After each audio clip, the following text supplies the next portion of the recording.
Have you ever heard of a place so shrouded in mystery and fear that even speaking its name sends shivers down your spine? A place where the air thickens with every step you take, and the darkness feels alive, watching your every move.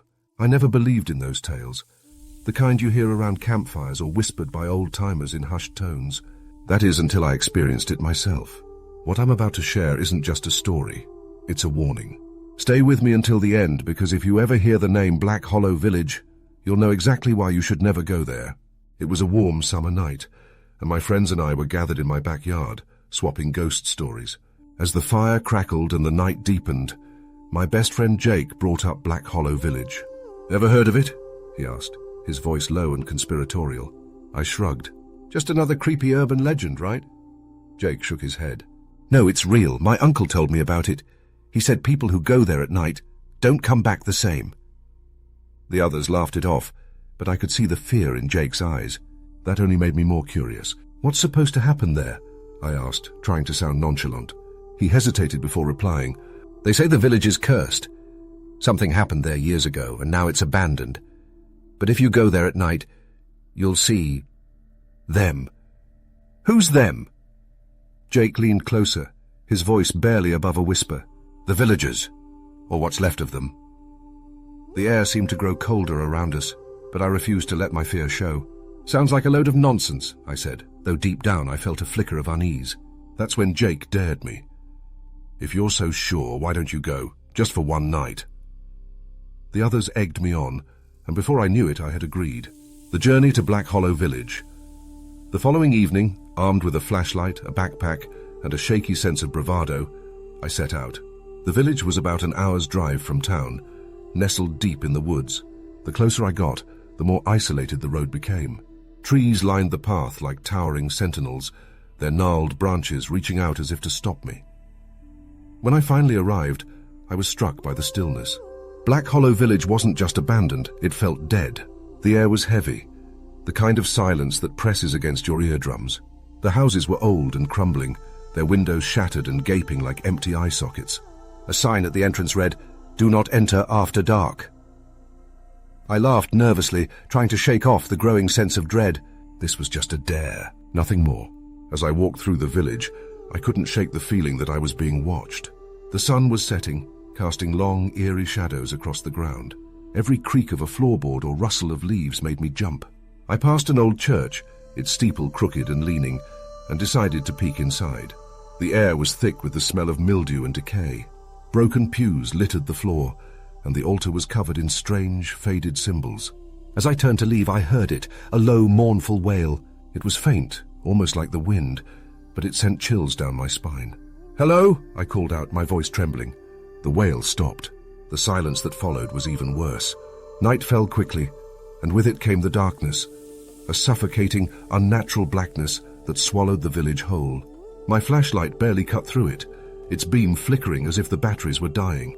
That's when I saw them. At first, it was just a shadow darting between the buildings, then another, and another, shapes that didn't move like people, jerky, almost unnatural. "Who's there?" I shouted, but my voice came out weak.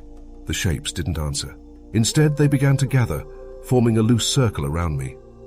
As they stepped closer, the flashlight finally caught them in its beam, and I wished it hadn't. Their faces, or what was left of them, were hollow and distorted, like melting wax. Their eyes were sunken, empty pits, and their mouths hung open in silent screams. I stumbled backward, my breath coming in ragged gasps. They didn't move closer, just stood there watching. Desperate to escape, I ran into the nearest house, slamming the door behind me. My heart pounded as I leaned against the door, trying to catch my breath. The house was no safer. The walls were covered in the same strange symbols I'd seen in the church, and the air was stifling. On the floor, I noticed a dusty journal. I picked it up and flipped through the pages. It belonged to a woman named Margaret, one of the last villagers to live here. Her entries started normal, mentions of harvests and daily life, but quickly grew darker. "Something is wrong. The crops are failing. The animals are dying. The priest says we must make a sacrifice to appease the darkness. I don't believe him. But the others, they're desperate. They took her, my little girl. They dragged her to the church. I begged them to stop, but they wouldn't listen. I can still hear her screams. My hands shook as I read the final entry. They're coming for me now. I should have left when I had the chance. If anyone finds this, please don't stay here. Don't let the darkness take you. The journal slipped from my hands as the whispers began. They were everywhere, surrounding me, growing louder with every second. I looked out the window and saw the figures again, dozens of them, closing in on the house.